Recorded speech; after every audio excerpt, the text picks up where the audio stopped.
Olá, segundo ano da Escola Estadual Coronel Francisco Gama. Tudo bem com vocês? Eu tô aqui agora para dar uma palavrinha sobre história.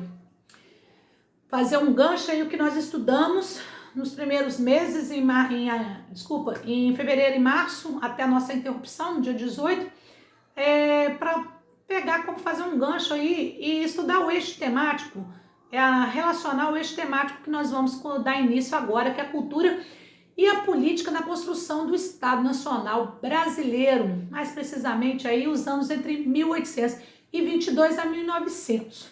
Vamos lá. O panorama internacional, para depois chegarmos ao nacional.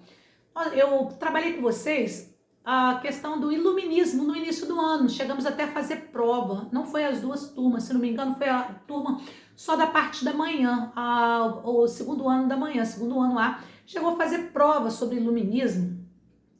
Bem, veja bem, para trabalharmos a cultura e política na construção do Estado Nacional Brasileiro, a gente vê aí a gente tem que ver o fim do antigo regime e a crise das colônias no século XVIII.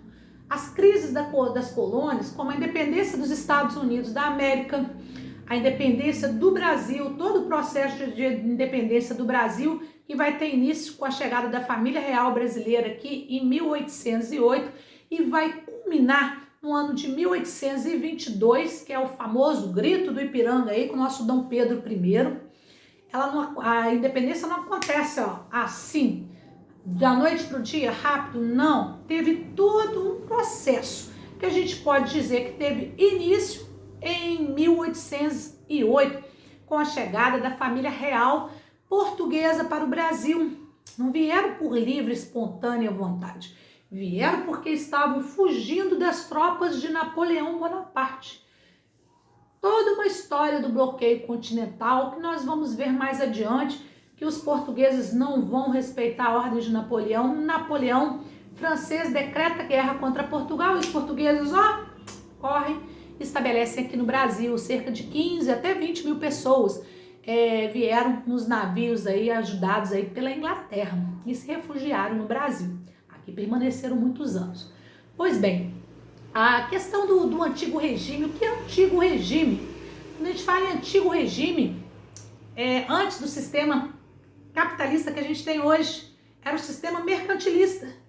É o que a gente pode dizer de antigo regime. Sistema econômico mercantilista junto com sistema político absolutista. Quando os reis tinham poderes absolutos, fortes, eles eram absolutistas. O tamanho do poder do rei era tão grande que ganhou-se esse nome, absolutismo.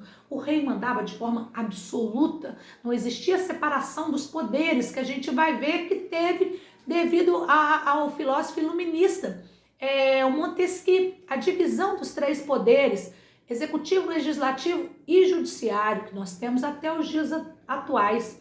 O rei, ele não obedecia nada disso. O rei era o poder, era só dele, o poder total, não existia separação do poder. Junto, o rei, ele acumulava esses três poderes, o poder de executar leis, o poder de fazer leis e ele estava acima das leis. O rei mais absolutista de todos os tempos foi o rei francês Luís XIV. É dele a frase: o Estado sou eu. O Estado sou eu. Luís XIV foi o rei francês que mais teve características absolutistas. O rei Luís XVI vai ter também, e vai ser o quê? Ele vai perder a cabeça em praça pública, em plena Revolução Francesa. Pois bem, para não bagunçar a nossa cabeça, vamos ver, eu trabalhei com vocês. Iluminismo, movimento cultural e filosófico ocorrido na França, século XVIII, que priorizava o uso da razão, do raciocínio científico e queria deixar de lado as explicações religiosas, tá? 3 palavras que era o lema: liberdade, igualdade e fraternidade. Trabalhamos a Revolução Industrial. A Revolução Industrial aparentemente é uma matéria simples, mas ela mexe com muita coisa. Por causa da Revolução Industrial, a sociedade vai se transformar demais, a forma de organização social, a questão de mortalidade, a questão de relação de trabalho, de novas classes sociais que vão emergir, como, por exemplo, o proletariado, o proletário ou trabalhador assalariado das fábricas, classe que não existia antes das indústrias, que tem origem na Inglaterra. As primeiras indústrias eram têxteis, teve origem na Inglaterra, depois propagou para diversas partes do mundo. O Brasil, por exemplo, o Brasil custou a vir as indústrias para o Brasil.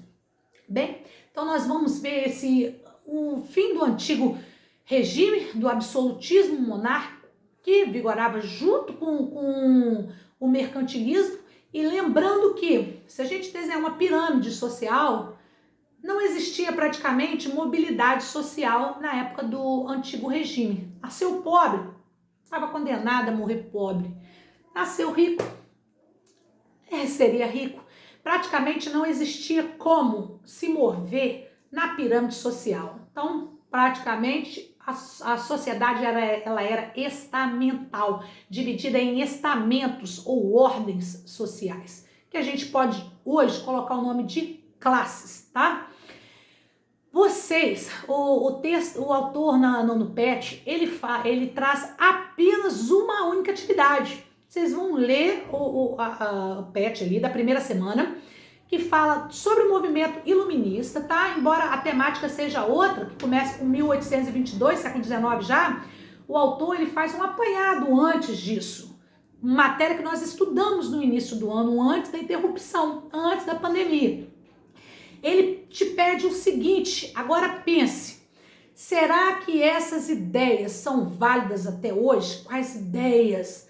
A ideia, a tortura, a pena de morte que foram abolidas, as ideias iluministas, vocês vão olhar lá na apostila. Será que as ideias servem até hoje? Será que o Brasil atual deixaria um iluminista satisfeito? Olha, vamos ser bastante críticos, ok? Vocês vão descrever no caderno de vocês a opinião que posteriormente vão discutir comigo, com o colega de vocês em sala de aula, mas a gente pode fazer uma discussão aqui também. Bom estudo, qualquer coisa eu estou à disposição. Muito obrigada. Fiquem com Deus, segundo ano.